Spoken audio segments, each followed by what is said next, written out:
muy buenas tardes a todos. Bienvenidos a este evento. Acabamos de abrir la sesión al público asistente. Damos unos cuantos segundos para que todo el mundo se pueda conectar.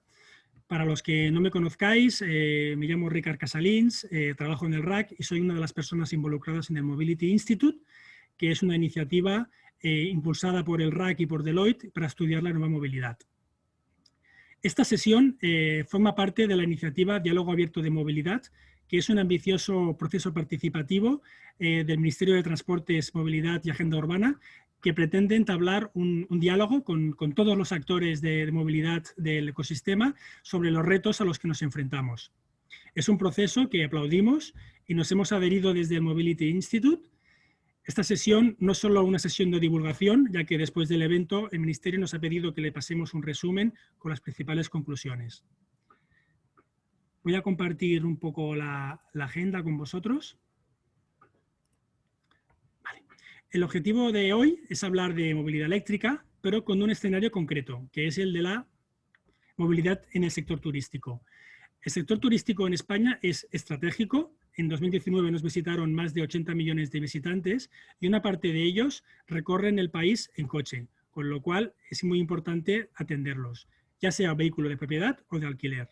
El reto o la oportunidad es que estos países de origen que tienen una mayor penetración de la movilidad eléctrica sean capaces de utilizar ese mismo tipo de movilidad también en España.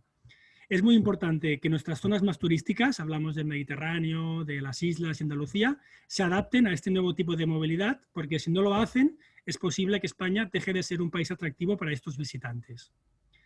Para hablar de este tema, contamos con un cartel de lujo. En primer lugar, contamos con María José Rayo, Secretaria General de Transporte y Movilidad del Ministerio, que nos va a dar unas palabras de apertura del acto. Le agradecemos muchísimo su presencia. Y después contamos con una mesa redonda con 4 participantes, con Michel Kisfaludi, que es el director comercial y de marketing de Europcar Mobility Group de España, con Carlos Bergera, que es el responsable de relaciones externas de Smart Mobility de Iberdrola. También contamos con Patrick Schinderling, que es el manager de E-Mobility and Environment del grupo Volkswagen Distribución en España. Y también contamos con Jorge Ríos, que es el director general de Technic. Aquí recordaros que los asistentes tenéis la posibilidad de participar a través de preguntas. Al final de la sesión, si tenemos tiempo, intentaremos responderlas. Y también comentaros que este webinar se está grabando y es posible que en pocos días ya esté disponible para el público en general. Finalizo aquí mi introducción, ¿vale? Dejo de compartir las slides y damos paso ya a María José. María José, cuando quieras, ya puedes empezar a hacer tu sesión. Muy bien, pues muchas gracias, Ricard. Buenas tardes a todos. La verdad es que es para mí un placer compartir este tiempo, estos minutos, en este webinar sobre la movilidad eléctrica en el sector turístico organizada por el Mobility Institute del RAC en asociación con Deloitte. Quiero agradecer de verdad la invitación a participar porque me da la oportunidad de compartir las líneas estratégicas del Ministerio de Transportes, Movilidad y Agenda Urbana en este ámbito y agradecer también, como antes ha mencionado Ricard, el haber aceptado que este webinar forme parte del diálogo abierto de movilidad al que me referiré más adelante. El pasado mes de septiembre se presentó Es-Movilidad, que es la estrategia de movilidad segura, sostenible y conectada, que junto con la Agenda Urbana Española van a ser los 2 pilares de política sectorial de actuación del Ministerio de Transporte para los próximos 10 años. Nuestra hoja de ruta, nuestra visión, la estrategia obviamente en el ámbito del transporte, la logística y la movilidad. En esta estrategia partimos de un análisis del contexto en donde estamos identificando 3 vectores de cambio que a nadie se le escapan porque son de sobra conocidos. Por una parte hablamos de la necesidad de descarbonizar el transporte y la movilidad, que son causantes hoy en día del entorno del 27% de las emisiones de gases de efecto invernadero. Eso supone realmente un vector de cambio disruptivo en todo el sector. El segundo vector del cambio, que tampoco se escapa a nadie, es precisamente todas las oportunidades y los cambios que está generando la digitalización y la introducción masiva de tecnología en todo el ecosistema de la movilidad. Y el tercer elemento de cambio es el asociado a los aspectos más demográficos y sociales. La tendencia a que las personas vivan cada vez más concentradas en grandes ciudades o áreas metropolitanas, que genera dos tipos de retos. Por una parte, los retos asociados a esa movilidad urbana y metropolitana y por otra parte, los retos asociados pues, a la movilidad de las pequeñas ciudades que de manera sostenida, aunque lenta, van perdiendo población o de los propios ámbitos rurales o de poca densidad de población. Y para hacer frente a estos retos surge justo este documento estratégico que tiene también mucho que ver con el cambio de nombre del propio ministerio. Éramos el Ministerio de Fomento, un ministerio conocido y reconocido por centrar su actividad en la provisión de grandes infraestructuras, de autovías, de líneas ferroviarias, alta velocidad, puertos, aeropuertos, y consideramos que estamos en un momento en el que, sin que esos aspectos pierdan su importancia, tenemos que cambiar de paradigma, tenemos que alinear las prioridades del Ministerio con una visión mucho más amplia, mucho más transversal, centrada en provisión ya de soluciones de movilidad a las personas y de resolver las necesidades de movilidad de las mercancías, cuando estamos hablando de la actividad de la cadena de suministro, del e-commerce o de todo lo que es el movimiento de mercancías. En el fondo se trata de poner sus necesidades en el centro y la solución a veces vendrá por el lado de la infraestructura, pero otras veces y en otros ámbitos vendrá de otros aspectos, de otro tipo de soluciones asociados a la prestación de servicios o a inversiones tecnológicas de digitalización o sostenibilidad. Nuestra estrategia parte de entender la movilidad como un derecho y como un elemento de cohesión social. Si la movilidad está limitada, es difícil acceder al puesto de trabajo, a los estudios, a los servicios básicos que todos necesitamos y por ello puede contribuir de manera importante a la cohesión social. El ciudadano, la actividad económica deben estar en el centro de las decisiones y ese es nuestro planteamiento de cara al futuro. Tenemos que impulsar una verdadera política en materia de transporte y movilidad con visión a largo plazo, con perspectiva y basada en un enfoque integrador, en un enfoque que recoja el punto de vista de los distintos participantes en ese ecosistema tan amplio que es la movilidad y que incluye acción pública y acción privada.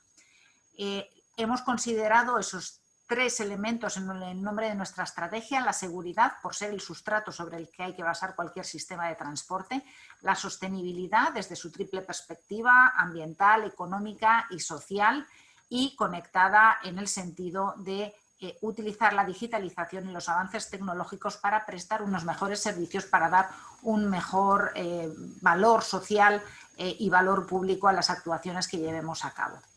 En el documento que hemos presentado es un documento trabajado, es un documento que recoge más de 150 medidas concretas con la ambición de desarrollarlas a 3 años. En una doble perspectiva, hay veces que tenemos como Ministerio competencias altas y ahí desarrollamos actuaciones concretas y un gran compromiso.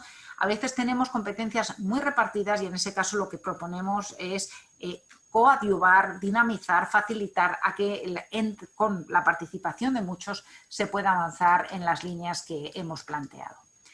Dentro de la estrategia hay un eje específico, que es el eje número 4, vinculado a una movilidad de bajas emisiones, que una de sus líneas, por supuesto, es el acelerar la electrificación del transporte, una línea que compartimos con el Ministerio de Transición Ecológica y Reto Demográfico. También se promueve así la intermodalidad para mejorar la eficiencia y la eficacia del sistema de transportes, y también buscamos reducir los consumos de energía y todo lo que es limitar las externalidades ambientales, tanto de emisiones como de contaminación atmosférica y también de contaminación acústica. Sin duda, el sector de la automoción está en un proceso de transformación tremendo, disruptivo casi, precisamente por los dos retos que ya he mencionado, que son la descarbonización y la digitalización, pues asociada al vehículo conectado y al vehículo autónomo en un futuro. Y somos muy conscientes, además, de que estos retos es que hay que abordarlos de una manera muy integral, muy holística, acogiendo a toda la cadena de valor, desde las componentes hasta la utilización de los vehículos en sus usos finales.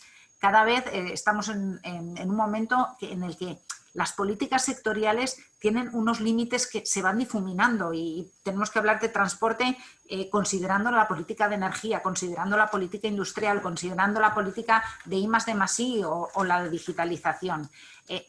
Se requiere un esfuerzo de coordinación de todas las políticas sectoriales. Y en esta línea la movilidad eléctrica y conectada pues es ya un elemento clave, aunque no el único, para esta movilidad del futuro, de acuerdo con el Pacto Verde Europeo, y en el que la descarbonización juega un papel absolutamente fundamental. Pero además es que en un país como España, que estaba recibiendo, pues antes lo ha dicho Ricard, 80, es hasta casi 100 millones de turistas al año, y con un sector, el turístico, que aporta pues más del 10% del PIB, el 11,7% en el año 19, o un total de afiliados a la Seguridad Social que alcanza más del 12% de la población activa, es absolutamente esencial vincular este sector con la movilidad eléctrica y con la utilización de, como decía Ricard, muchos de los turistas utilizan el vehículo ligero para su actividad turística en España. Pero además es que estamos en un momento en el que los fondos europeos que van a venir a financiar el Plan de Recuperación, Transformación y Resiliencia de la actividad económica española van a contribuir de manera muy relevante, seguro, a esa aceleración de la implantación de la movilidad eléctrica, tanto en lo que supone ayudas a la adquisición de vehículos eléctricos como a la implantación de puntos de recarga y todas las actividades que de manera, de ese ecosistema son necesarias para realmente hacer de la opción eléctrica una opción atractiva y elegible por parte de los ciudadanos y de los turistas. También, como parte regulatoria, digamos, de la estrategia de movilidad, estamos trabajando en un anteproyecto de ley, el anteproyecto de ley de de movilidad sostenible y financiación del transporte. En noviembre terminamos la parte de el proceso de consulta pública previa. Hemos recibido más de 300 alegaciones, observaciones, aportaciones, que la verdad es que estamos estudiando con el máximo detalle porque todas ellas son muy interesantes. Estamos hablando de un proyecto de ley ambicioso y además que abarca ámbitos muy amplios, desde la pura sostenibilidad, la digitalización, la parte de fiscalidad, la parte de planificación de nuevas infraestructuras de transporte, la parte de sensibilización y más vinculada a derechos de tipo social. Y la verdad es que se requiere un campo de conocimiento y unas aportaciones de todo ese ecosistema al que ya me he referido en un par de ocasiones. Y en este contexto lo que queríamos es que esa estrategia tuviera un proceso participativo, como ha dicho Ricard, lo más ambicioso posible, que realmente pudiéramos recoger todo el conocimiento del sector privado y de otras administraciones, porque estamos en la movilidad, es un sector y una actividad en la que hay una enorme cogestión y un reparto de competencias muy distribuido entre las distintas administraciones. De esa manera se trata de ver en qué nos podemos alinear, en qué podemos crear alianzas bajo ese enfoque integrador para trabajar juntos en pro de unos objetivos comunes. Y no me alargo más, agradezco una vez más que este webinar forme parte de ese diálogo abierto de movilidad y, como ha dicho Ricard, para nosotros es muy importante el recibir luego las conclusiones para analizarlas, para incorporarlas y luego dejarlas recogidas en las distintas actuaciones que forman parte de la estrategia. Estoy segura de que la mesa redonda que viene a continuación va a aportar mucho valor y seguro que va a ser muy interesante. Yo, desde luego, me voy a quedar a escucharla con atención. Muchas gracias a todos. Gracias a ti, María José. Ha sido un placer escucharte. Nosotros desde el Mobility Institute estamos alineados con todo lo que has dicho. Contad con nosotros en lo que podamos. Y antes de empezar con la mesa redonda, lo que voy a hacer es, nada, en 5 minutos voy a dar unos cuantos datos, unas cuantas cifras para ayudar a contextualizar esta mesa. Vale. Entonces, como primer dato, ¿vale? El dato de vehículos eléctricos que se matriculan en España, ¿no? Son datos que tenemos del 2019, 2020 parece que mejorará este ratio, pero fijaos que en 2019 estábamos en un 1,4% del total de matriculaciones, vehículos eléctricos y también incluyendo híbridos enchufables, mientras que en Europa este dato es el doble, ¿no? ¿Qué quiere decir esto? Que en España vamos con un poco de retraso, ¿no? Esto es en cuanto a la media del sector. Si tenemos en cuenta los puntos de recarga, hemos hecho el análisis por comunidad europea, por comunidades españolas, perdón. Vemos que en España la media son unos 20 puntos de recarga por cada 100.000 habitantes. Es verdad que hay algunas comunidades como Cataluña y Baleares que están por encima de esa media, pero ese sería un poco el valor medio en España. En cambio, en otros países de Europa vemos que ese dato pues, es muy superado. Por ejemplo, en países como Noruega, por supuesto, y como Holanda, pues tienen valores de esos puntos de recarga por encima de 200, ¿no? Son países, en el caso de Holanda, que son claros importadores, ¿no? de turistas y que conviene tener en cuenta que están acostumbrados a unos niveles de servicio que en España en este momento no tenemos, con lo cual tenemos que ponernos las pilas.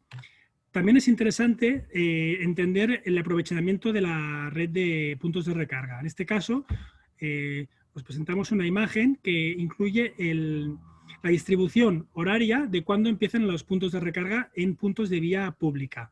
Lo que vemos aquí es que durante el día pues el uso es bastante, digamos, masivo, pero fuera de las horas más diurnas hay un claro desaprovechamiento de esta red, ¿no? Con lo cual sí que tenemos también márgenes de incrementar el aprovechamiento de estos puntos de recarga que están a pie de calle.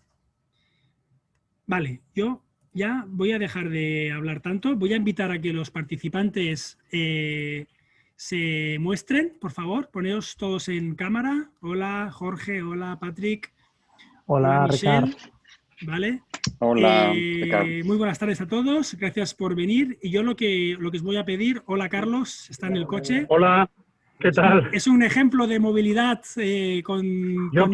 Efectivamente he querido ambientar el encuentro de movilidad estando en plena movilidad. Perfecto, pues gracias a todos. Y lo que voy a hacer ahora, antes de empezar con la mesa, es daros 3-4 minutos para que introduzcáis un poco pues, vuestra organización y qué es lo que hacéis en general en el ámbito de la movilidad eléctrica. Si quieres, Michelle, empieza tú. Bueno, perfecto. Buenas tardes a todos y muchísimas gracias, Ricard, por la invitación. Es un honor. A ver, desde el Rentacar, a ver, Europcar es el líder europeo en el mercado con casi 27% de cuota de mercado en España y a nivel europeo. Y a nivel de sector, somos el primer comprador de coches en España. Esto representa 17% de las matriculaciones cada año, por lo cual efectivamente somos a nivel de sector un protagonista efectivamente importante en poder tocar las nuevas tecnologías a nivel en el sector y también dar oportunidades a clientes a que vayan descubriendo nuevos modelos, nuevas tecnologías y tal. Entonces, efectivamente, todo este concepto de la flota sostenible es una de las grandes prioridades efectivamente del grupo. No será porque tenemos una marca verde, pero es verdad que ha habido mucha sensibilidad desde, de hecho, el 2011, cuando empezamos a incorporar los primeros coches híbridos, y luego pasamos efectivamente a coches eléctricos. Es decir, tenemos un objetivo de que 1/3 de la flota en el 2023 sea flota sostenible, es decir, o emisión cero o emisión o situación eco. Entonces, bueno, pues a ver, estamos muy atentos y queremos participar efectivamente a esta transformación. A ver, no me alargo más, pero bueno, a ver, tendremos oportunidad de hablar. Gracias, Michelle. Seguimos con esta ronda de presentaciones. Carlos, cuando quieras, explica un poco qué hacéis en Iberdrola, vuestra visión, etcétera. Muy bien, bueno, buenas tardes a todos y a todos también las personas que nos escuchan. Bueno, es evidente que Iberdrola, siendo un referente mundial en energías renovables, no podía renunciar tampoco a impulsar y a contribuir a la descarbonización en el sector del transporte, precisamente a través de esa vocación, de ese compromiso con las energías renovables. Ahora, una de las cosas que quiero poner de manifiesto es que realmente ya no estamos hablando, las cadenas de valor están cambiando, ya no podemos hablar de sectores y, como muy bien ha dicho también María José, pues tenemos que hablar de un nuevo ecosistema. Y nosotros ahí sí, creo, y también además Patrick puede corroborarlo, estamos siendo protagonistas principales en esas experiencias de colaboración y alcanzando acuerdos con las marcas, porque yo creo que es muy necesario este acuerdo, esta colaboración, esta conversación, este intercambio de puntos de vista, porque es necesario colaborar precisamente en beneficio de los usuarios finales. Y creo que en eso estamos mostrándonos muy activos, y tanto las marcas en España como particularmente Iberdrola en este momento en el impulso de la electromovilidad en España.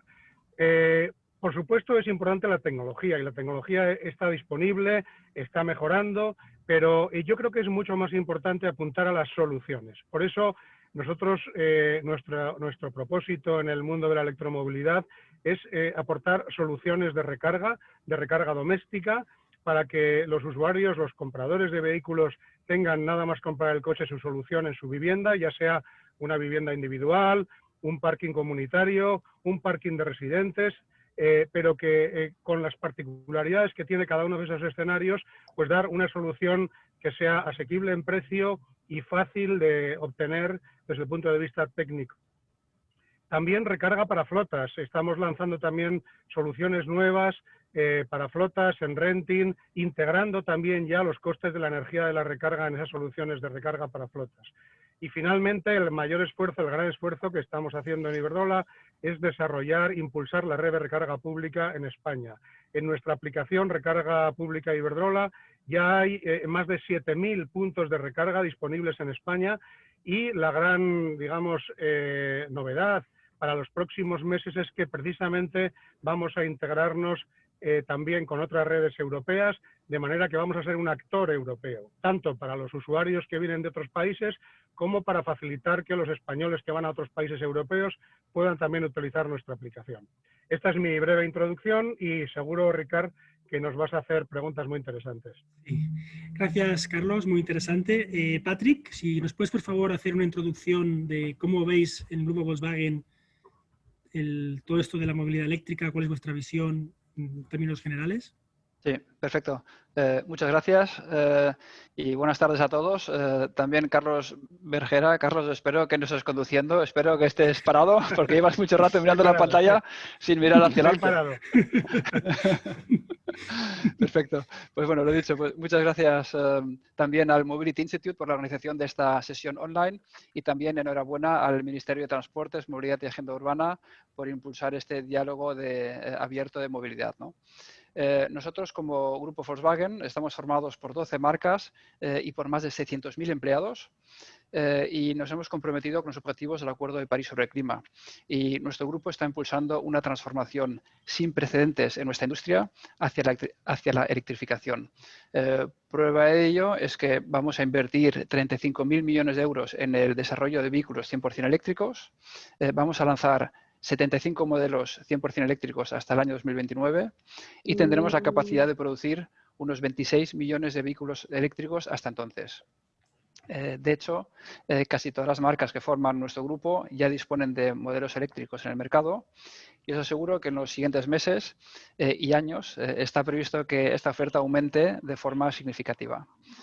También aprovecho para mencionar que uno de nuestros últimos lanzamientos, que es el Volkswagen ID.3, es el primer vehículo con una huella neutra de CO2 en todo su ciclo de producción, incluyendo la cadena de suministro y la logística.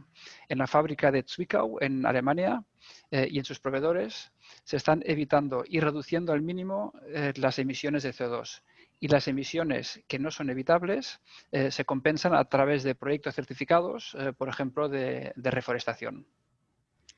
En cuanto al tema de hoy, quería mencionar muy brevemente la movilidad eléctrica en el sector turístico. Yo creo que las limitaciones actuales son muy parecidas a la movilidad eléctrica en general. Sus principales barreras son el precio, la autonomía y la infraestructura de recarga. El precio y la autonomía están mejorando a buen ritmo, pero vemos con preocupación que hay una barrera que cada vez está cobrando más importancia y es la escasa infraestructura de recarga pública, ¿no? Y eso también es un freno para nosotros como fabricantes de coches, ¿no?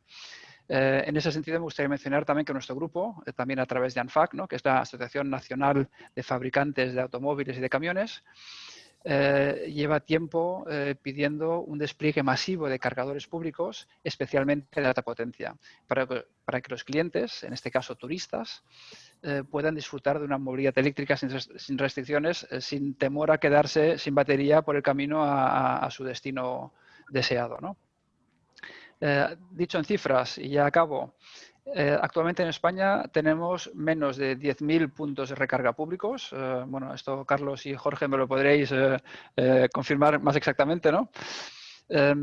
Y si queremos cumplir con los objetivos de descarbonización del Green Deal, en el año 2030 serán necesarios más de 300.000 puntos de recarga públicos. Es decir, partimos de menos de 10.000 y tenemos que llegar a más de 300.000. Es decir, que claramente es necesaria una aceleración inmediata del despliegue de puntos de recarga públicos. Gracias, Patrick. Jorge, por favor, una introducción de qué es lo que hacéis desde Technic, quiénes sois, etcétera. Lo primero, también yo darte las gracias, Ricard, a ti y al Mobility Institute por esta oportunidad de compartir este panel con estas tres súper grandes empresas, ¿no? Espero que desde Technic, que somos una empresa más pequeña, obviamente, con ganas y con tecnología, podamos ponernos a la altura de estas súper empresas, decirte que en el Technic lo que hacemos básicamente es ayudar a nuestros clientes que requieren proyectos especializados de movilidad eléctrica. Digo de movilidad eléctrica porque lo hacemos con una solución 360 grados. Por un lado estamos muy especializados en una parte, ¿no?, que es la consultoría en ingeniería. Por otro lado, otra segunda pata es la instalación, llaves en mano y el mantenimiento especializado de esta infraestructura. Sobre todo estamos hablando de infraestructura pública. Y tercero, y también con conocimiento propio, desarrollado toda nuestra casa, una plataforma de backend que nos ayuda a controlar toda esta gestión de puntos de recarga. Hablamos de 500 puntos de recarga ya instalados, tanto en Europa también como algunos gestionados ya en Sudamérica. Principalmente es cierto que, por ejemplo, aquí en Cataluña estamos gestionando el 40% de los cargadores públicos que hay. Cierto ya que, por ejemplo, también son 175 empresas, sobre todo empresas y administraciones públicas que han confiado en nosotros. Y hablamos de 10.000 usuarios aproximadamente que están utilizando cada día nuestra aplicación móvil y WeChat para gestionar estos puntos.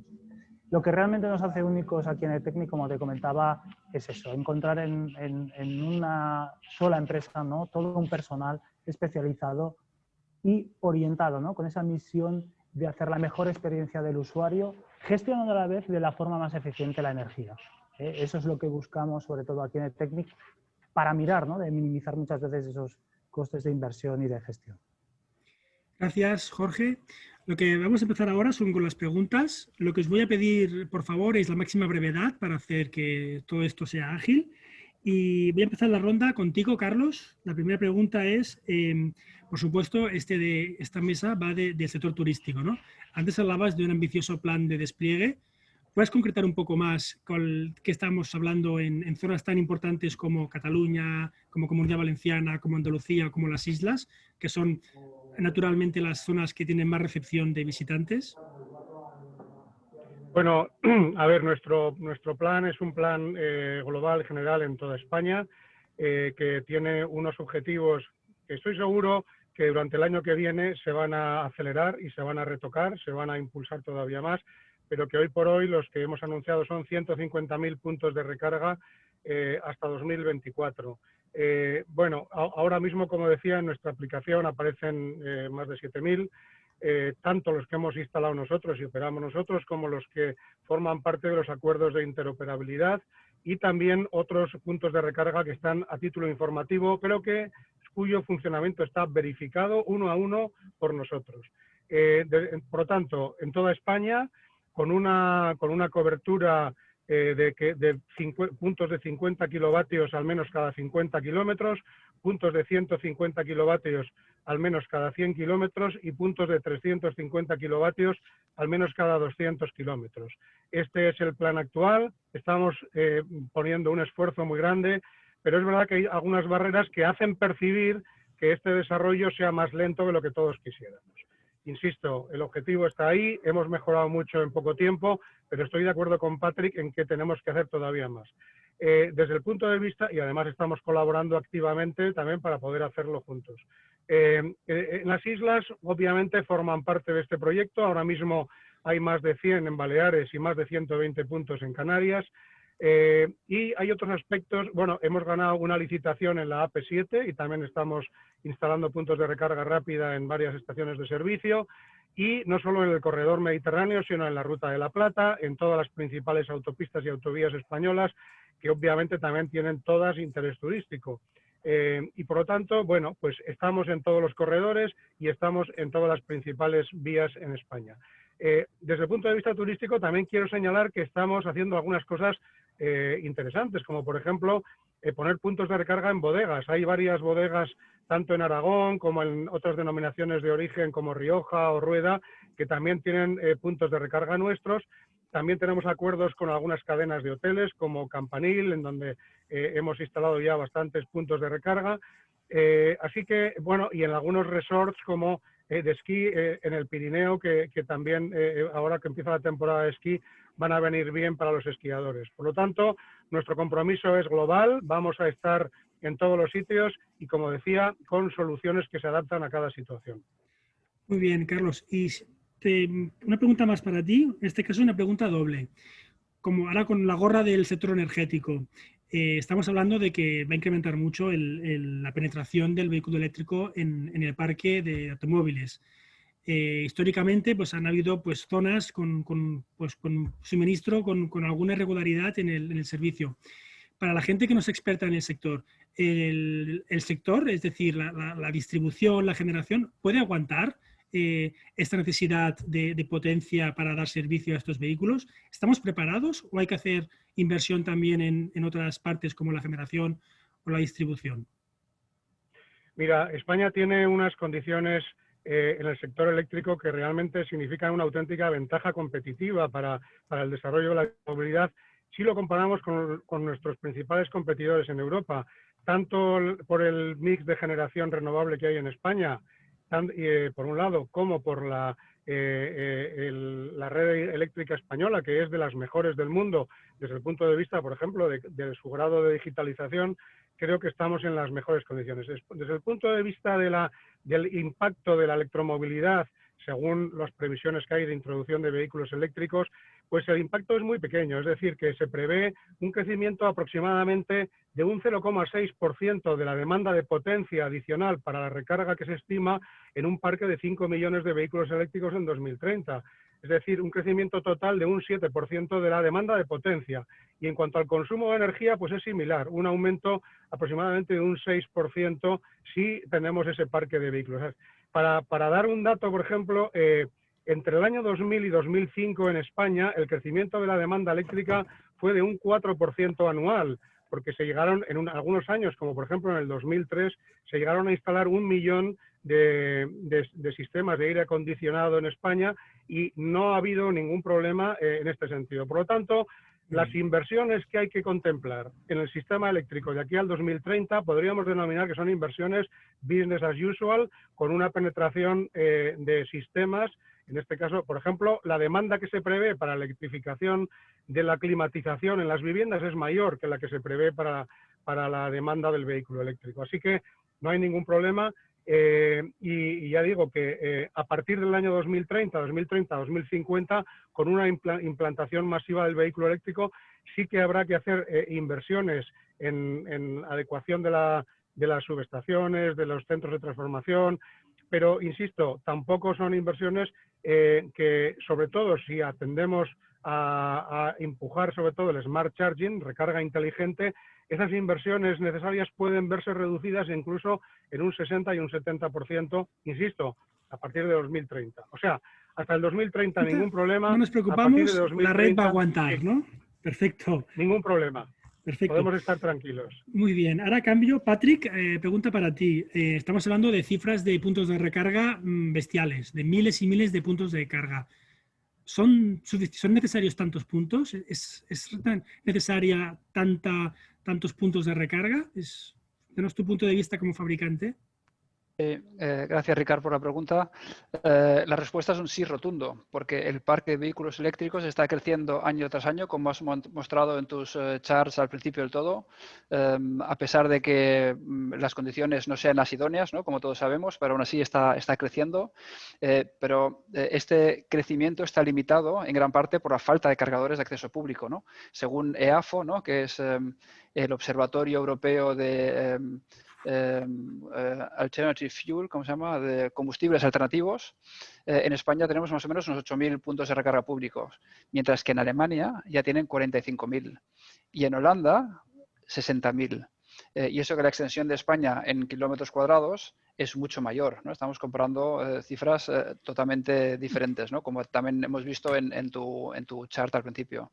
Adicionalmente, hay que tener en cuenta que en España muchos coches no disponen de un parking privado donde poder recargar, por lo que la necesidad de recarga pública cobra mayor relevancia todavía.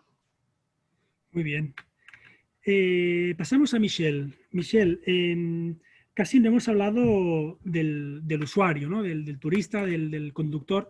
¿Tenéis como empresa que tiene relación con ellos? ¿Tenéis algún dato de qué tipo de expectativas tienen así a corto plazo? Sí, justamente, a ver, hemos llevado una encuesta, de hecho, en colaboración con el Mobility Institute, porque es un tema realmente muy prioritario para nosotros. Es un estudio relativamente reciente, a ver, pre-COVID, es decir, de enero de este año. A ver, en este aspecto yo creo que no habrá cambiado mucho la percepción de la gente. Pero el estudio, a ver, dos o tres datos a compartir. 8 de 10 conductores no están totalmente satisfechos con el tipo de energía del motor de su coche. Es decir, que podrían aspirar efectivamente a un coche o eléctrico o híbrido y tal, y de hecho este porcentaje es el 38%, es decir, 38% de las personas que hemos entrevistado están diciendo que están planteando comprar efectivamente para su próximo coche o un modelo eléctrico o un modelo híbrido. Yo creo que, a ver, es un porcentaje bastante elevado. Yo creo que es un dato realmente muy positivo. Ahora bien, al mismo tiempo, dentro de la encuesta estábamos preguntando sobre lo que podrían ser frenos a la decisión.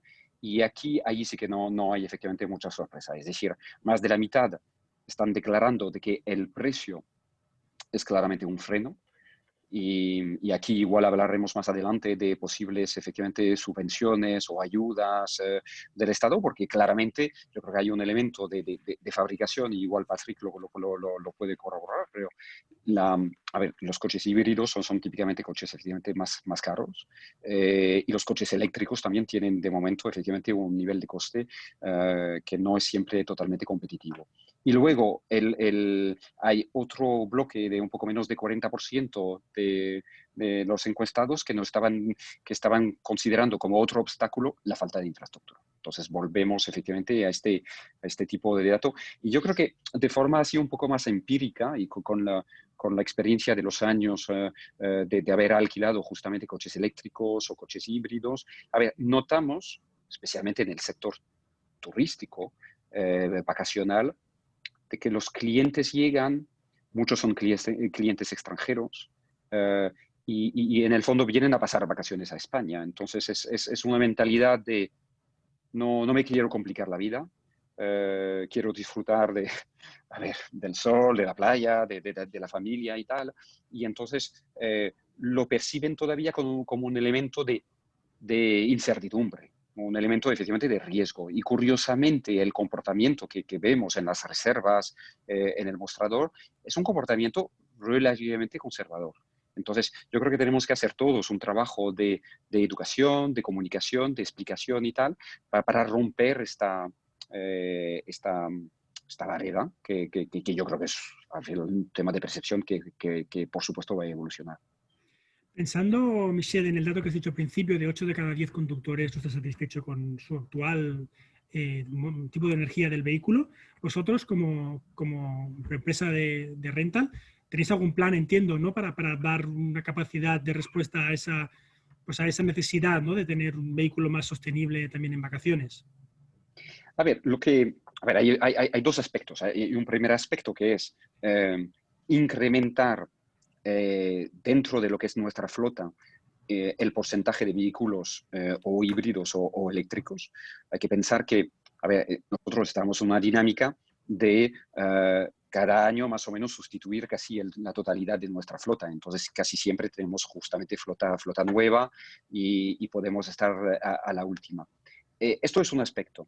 El otro aspecto es que estamos empezando a plantear efectivamente ofertas de modelos de suscripción, modelos flexibles, donde podemos alquilar efectivamente un coche y al mismo tiempo combinarlo con la posibilidad de elegir otro vehículo dentro del mismo contrato. Entonces, para ser realmente muy concretos, una persona tiene una necesidad de movilidad diaria de corta distancia, que es la inmensa mayoría de nuestras necesidades diarias, y pues si tiene efectivamente un coche de alquiler, pues poder además coger un coche más tradicional que le permita, digamos, hacer un viaje que puede ser de 400, 500 kilómetros, donde estaría un poco a la frontera de la autonomía de un coche eléctrico. Y así, yo creo que es una visión muy sostenible de cara a la, digamos, al clima y a una visión sostenible, y al mismo tiempo le damos este plus de movilidad de una manera realmente muy optimizada. Entonces, a ver, apostamos mucho en este modelo de suscripción que pensamos que dará este punto de flexibilidad donde ya no es el modelo tradicional de yo soy dueño de mi coche, que quiere decir que el 97% del tiempo este coche no está en la carretera, sino que yo tengo un servicio donde voy usando coches y coches diferentes según en mis necesidades. Muy bien, muy interesante.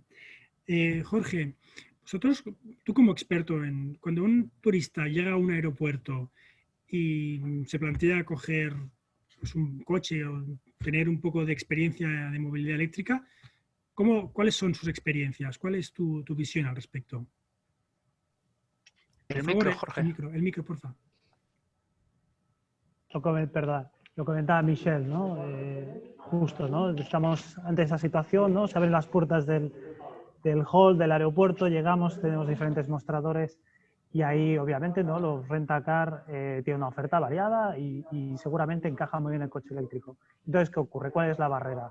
Que esa persona conservadora que viene a disfrutar se encuentra en que desconoce cómo es esa infraestructura, esa oferta pública de cargadores, ¿no? Y es una lástima porque ahí efectivamente, también lo comentaba Carlos, que Technic también dispone de una infraestructura muy importante en Cataluña, Baleares o Canarias, ¿no? Disponemos de cargadores rápidos, semirápidos por diferentes poblaciones interesantes del interior, de costa, etcétera, alcanzables desde la aplicación EV-Charge, ¿no? Más de 300 cargadores en Cataluña, 10 cargadores rápidos, por ejemplo, en Baleares, atendidos por personal de estaciones de servicio, o sea, que les van a atender de forma personal. O en la isla de Gran Canaria, por ejemplo, una de las redes más interesantes de España, ¿no? Con 22 cargadores públicos y muchas veces de esos además gratuitos o que la experiencia de uso es muy buena. Entonces vemos que la barrera aquí y lo que hemos de vencer es hacer llegar, ¿no? esa información a ese usuario que acaba de aterrizar de forma fácil y limpia. Muy bien. Antes, para ti, Jorge, también, Michelle hablaba de grandes planes de desarrollo, ¿no? de flota sostenible. Tú, como persona que es experta en dar servicios de recarga, ¿lo ves fácil dar respuesta a esos retos que se plantean? Sí, lo tenemos que conseguir, ¿eh? Muchas veces en la movilidad eléctrica tendemos a reinventar la rueda y lo tenemos que conseguir. Nos ponemos en esa situación de ese turista, que llega y de entrada tiene que conocer, de alguna manera le hemos tenido que poder presentar que existe esa red de infraestructura. Y entonces llega, entendemos, por primera vez a un puesto de recarga. ¿Y qué se encuentra? Pues muchas veces se encuentra eso, unas instrucciones con una aplicación móvil. En principio fácil, ¿no? Parece fácil. Pero lo cierto es que depende de la situación, depende de nuestras prisas, depende de si llueve, depende de si está bien iluminado, depende de nuestros conocimientos tecnológicos. A veces yo creo que tenemos que dar un poco de opción aún más fácil. ¿Y se puede? Claro que se puede.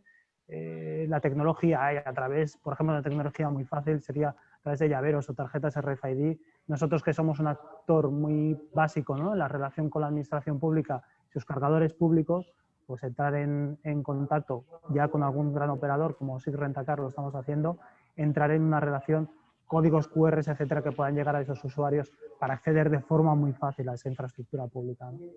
Muy bien, muy interesante. Bueno, hacemos la segunda ronda de intervenciones. Carlos, vamos para ti otra vez. Antes hemos comentado que en esta sesión, ¿no?, pues vamos a pasar las conclusiones al Ministerio para que también pues, les ayude también a ver cómo avanzar, ¿no? De todas maneras, ahora que estamos en época de Reyes, ¿no?, que es hacer la Carta de los Reyes, vosotros como un gran actor en este aspecto, ¿qué le pediríais a la Administración, pensando en la Administración central, en la regional y en la local, para que todos los trámites sean más rápidos? O sea, ¿qué pediríais para facilitar el trabajo de vuestra labor, ¿no?, como poner puntos de recarga en toda la infraestructura? Bueno, María José ya lo sabe porque hemos coincidido en algunos foros en común, pero vamos, yo lo resumo básicamente. Lo más importante para promover la electromovilidad de España, primero es que el coste de los vehículos eléctricos sean accesibles. Esto, de eso se está ocupando Patrick y por lo tanto, ahí hay también un aspecto fiscal. Creemos que somos partidarios de revisar el IVA del vehículo eléctrico, de manera que haya una exención para los vehículos eléctricos y que así el precio final que percibe el usuario sea, digamos, comparable con cualquier otra alternativa. Segundo, hay que bajarlos respecto de la infraestructura ya, que es el segundo aspecto pilar básico para el impulso de la electromovilidad. Hay que bajar los costes de inversión, hay que bajar los costes de explotación y para eso también hay una serie de medidas que hemos propuesto. ¿Cómo bajar los costes de inversión? Pues haciendo que los derechos de enganche de la infraestructura de recarga puedan ir al sistema regulado, de manera que con eso baja mucho la inversión, sobre todo en instalación eléctrica. Y luego, obviamente, hay que seguir con la vía de las subvenciones que hay del Plan MOVES, porque también es evidente que eso es una ayuda. Y luego los costes de explotación, también hay propuestas que hemos hecho desde AEDIVE, por ejemplo. Hay una mejora prevista ya para el año que viene porque disminuyen los peajes y también hemos pedido una exención de los cargos. Los peajes y los cargos componen el término fijo de potencia, que es el coste fijo en el contrato de electricidad. Y hemos pedido que los cargos tengan una exención temporal al menos cuando se trata de cargos en contratos de recarga pública. Y también pediremos otras dos cosas, que haya una ventanilla única, porque el otro gran aspecto importante es que no cueste, como está costando ahora, 8 meses, 10 meses, 1 año y medio. Yo tengo múltiples ejemplos de ayuntamientos que, como solo se reúnen una vez al mes en el pleno, como el arquitecto municipal solamente va una vez cada 2 meses al ayuntamiento, etcétera, etcétera, pues se demora muchísimo. Entonces, lo que pedimos es que haya una ventanilla única para que cualquier ayuntamiento, grande o pequeño, pueda consultar a esa ventanilla única sobre qué tiene que hacer para tramitar las licencias que pedimos en los puntos de recarga públicos. Y finalmente, pues yo creo que ahora estamos en una buena ocasión para que todos los proyectos de infraestructura que se propongan o que se sigan proponiendo en España tengan alguna declaración especial, de interés estratégico, para que el tratamiento de las legalizaciones y de las tramitaciones de esa infraestructura pueda hacerse rápido. De manera que si hablamos dentro de 1 año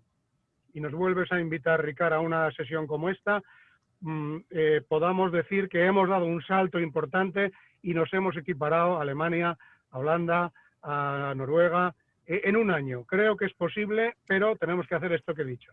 Caray, no está mal la carta, es larga, pero bueno, entendemos que es necesaria.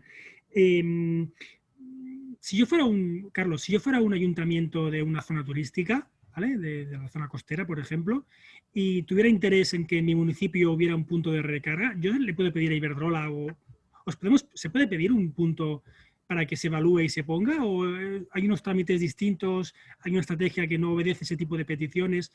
Lo digo porque nos consta que hay bastantes asistentes que son de este tipo de perfil. Vale.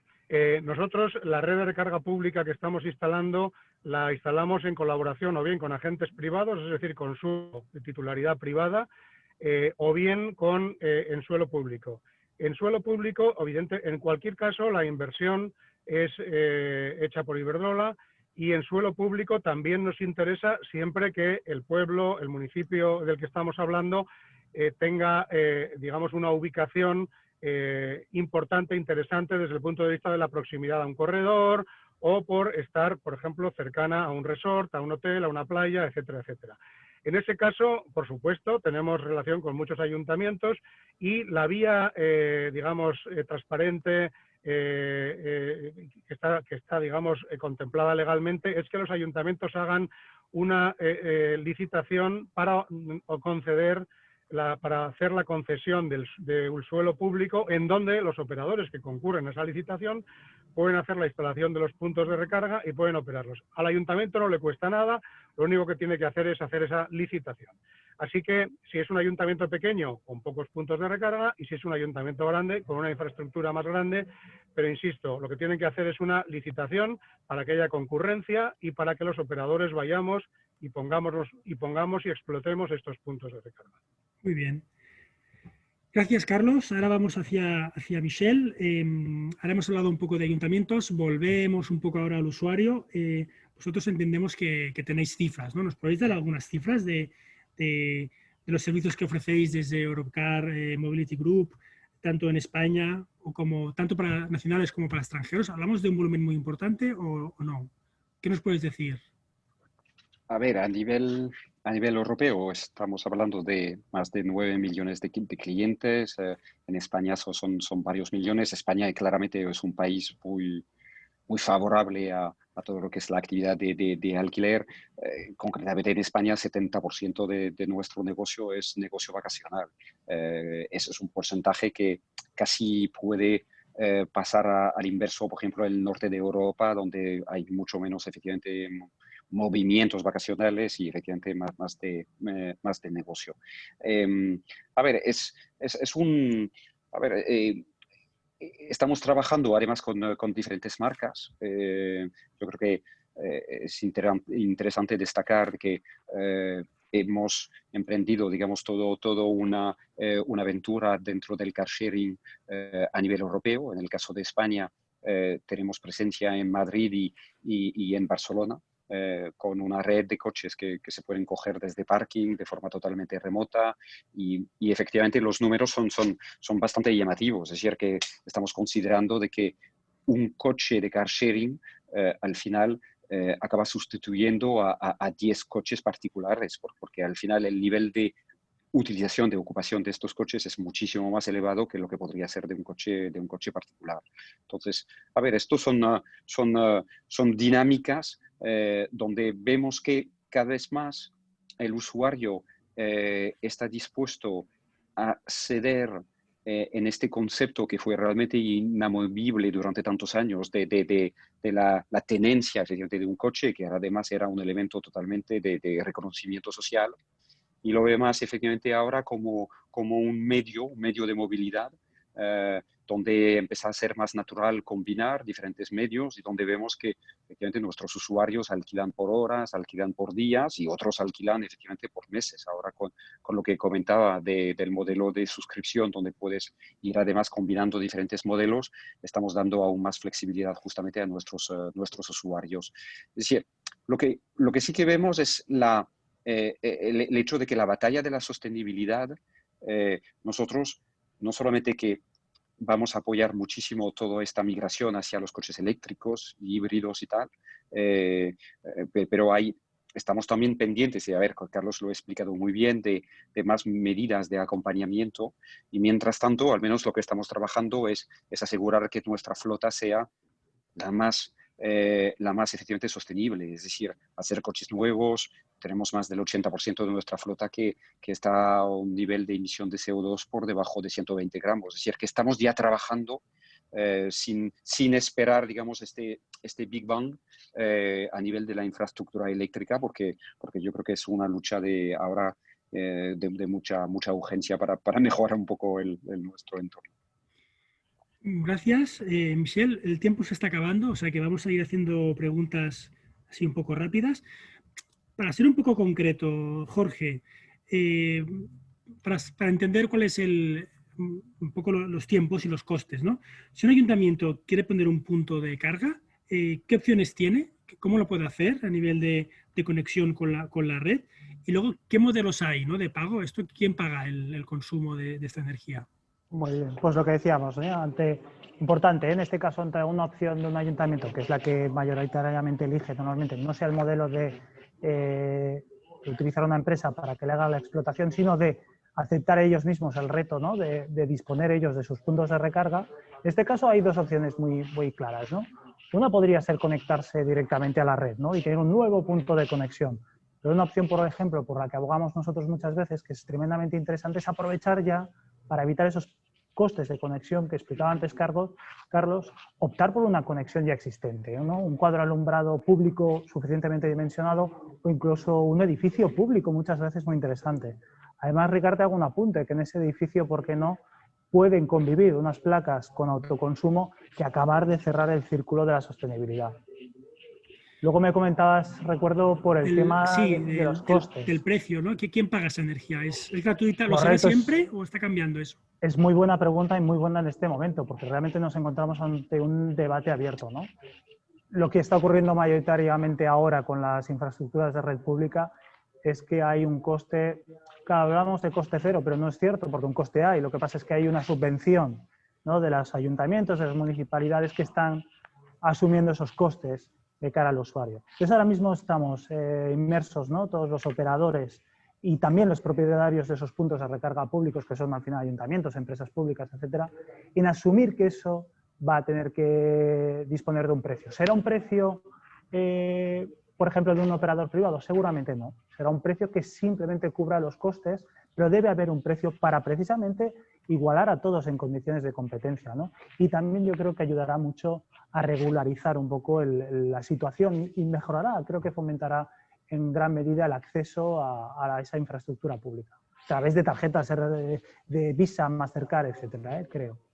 Vale, y ahora, por favor, lo más breve que puedas, hablando de precios y costes, ¿qué inversión requiere un punto de carga para un ayuntamiento? Y también importante, por favor, los plazos. O sea, desde que yo tomo la decisión hasta que tengo el punto ya habilitado y funcionando, ¿cuántos meses, semanas, cuánto tiempo pasa? Muy rápido. Nuestra experiencia con este tipo de infraestructura en la que somos especialistas nosotros, ayuntamiento o empresa municipal o empresa privada, compra el equipo y lo explota.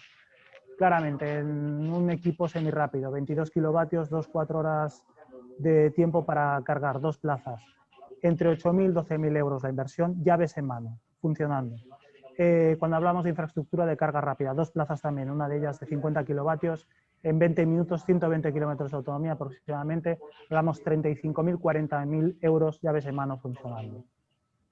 ¿Y de plazos? Me comentabas, y plazos... Sí, perdona, cuando termines me gustaría decir algo, sí. Sí, plazos, en plazos hablaríamos de nuestro caso. En nuestro caso, claramente, podemos trabajar en 3 etapas. La primera sería proyecto de ejecución, donde hablamos de puntos de recarga municipales, etcétera, donde podemos trabajar rápidamente las licencias municipales un mes, ejecución del propio proyecto y obras otro mes, y acabar con puestas en marcha, formaciones, etcétera, otro mes. La verdad es que más o menos lo que viene siendo nuestros tiempos operativos. En 3 meses creo que podría, bueno, es nuestra experiencia, ya digo, más de 500 puntos de recarga y más o menos tenemos ese tiempo medio de ejecución.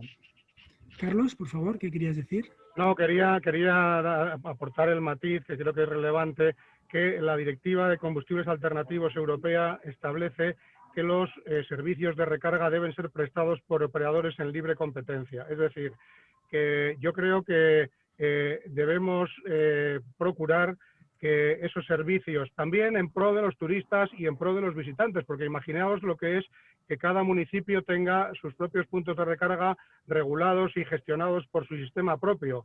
Hay que ir a cada pueblo y decir, bueno, y ahora este punto de recarga, ¿qué hago con él? ¿Cómo accedo a él? Entonces, yo creo que es muy interesante que seamos los operadores que tenemos una red a disposición de cualquiera que se mueve por cualquier punto de España y que damos acceso a los puntos de recarga. Y entre otras cosas porque es la legislación la que establece que los servicios de recarga deben ser prestados por operadores en el régimen de libre competencia. Muy Bueno, bien. mi opinión claramente sería que opino que al final la infraestructura de recarga puede ser, por un lado, un servicio privado que lo den los operadores, efectivamente, y lo den de cara a sus clientes, pero estamos muy convencidos en el TECNIC, por ejemplo, que hay una parte muy importante, que es un servicio público, es un servicio de ciudad, y las ciudades deben pensar en sus ciudadanos y creo que deben dar ese servicio también como se da el alumbrado público, como se dan recogida de basuras, y esa parte también es fundamental para la movilidad eléctrica, hacer llegar la infraestructura de recarga a zonas de la ciudad donde la propia ciudad quiera explotarla. Y aquí, ambos son totalmente compatibles. Claro, aquí lo que como vemos lo son es el que aparcamiento privado y el aparcamiento público, sí, es absolutamente compatible. aquí veo que hablamos de una infraestructura muy importante para todo lo que es los grandes corredores, donde hay pues, necesidades masivas, y luego otro caso son cosas más específicas y más puntuales, y que las dos pueden ser... Ambas importantísimas. Sí. Ese 60% que me parece que comentaba Patrick o Michelle, no recuerdo, de coches que aparcan en la calle. Aparcan en la calle, todos conocemos zonas barriadas de ciudades donde habrá que dotar de infraestructura de recarga pública, diurna, nocturna, para esos vecinos de esas zonas, ¿no? Ahora vamos a cambiar un poco el tema. Vamos a hablar de coches, que casi no hemos hablado. Patrick, claro, cuando hablamos de coche eléctrico hablamos todos de baterías, ¿no? Nos viene a la cabeza las baterías. En este tema, ¿la estrategia de Grupo Volkswagen cuál es? O sea, ¿es un tema que puede ser limitante o está solucionado? En el caso del Grupo Volkswagen, el compromiso es total con el coche eléctrico de baterías. Se está hablando mucho del hidrógeno, el hidrógeno verde y tal, pero realmente el hidrógeno no es fácil de producir ni de almacenar, por lo que su ratio de eficiencia, es decir, desde la generación de la electricidad hasta su uso en el vehículo eléctrico, es mucho menor que en un vehículo eléctrico con baterías. Es decir, hablamos de un 30% de eficiencia contra un 76% de eficiencia total, ¿no? Y por ese motivo nuestro grupo centra sus inversiones en vehículos eléctricos con baterías, ¿no? El hidrógeno o el Fuel Cell Electric Vehicle, ¿no? Será una alternativa para vehículos de transporte pesado o de largo recorrido, ¿no? Y lo mismo también pasa con los combustibles sintéticos y tal, ¿no? Que son todo alternativas y tal, ¿no? Para el futuro, pero que al final hemos de tener en cuenta la eficiencia total, ¿no? Y eso, ahí el coche eléctrico de baterías es imbatible. Muy bien. Es que el tema es tan interesante que ya nos hemos comido prácticamente toda la hora. Me han quedado preguntas en el tintero. Veo que también los participantes han enviado alguno de preguntas. Bueno, mi compromiso es que para los que hayan hecho la pregunta identificándose, yo tengo su email. Vamos a repartir la pregunta a quien proceda para que dé respuesta a esas preguntas. No queremos abusar más del tiempo. Yo sé que María José ha estado durante toda esta jornada, ha estado pendiente. Mira, ahora aparece. ¿Tienes el micro apagado, María José? Gracias. Sí, aquí he estado escuchando atentamente. Muy bien. Nada, María José, tal y como quedamos, vamos a pasarte todas las conclusiones que hemos ido hablando para que en el Ministerio pues, tengáis constancia. Y aprovecho pues agradecer a los 5 que habéis participado. Ha sido un placer y ha sido muy interesante. Y nada, y al resto de asistentes, pues lo mismo, gracias y sobre todo cuidaros mucho y que tengamos unas buenas fiestas y unas fiestas sobre todo seguras, ¿vale? Pues nos vemos en otro webinar. Muchas gracias. Gracias. Muchas gracias. Bueno, Cuidaros adiós. mucho. Hasta luego.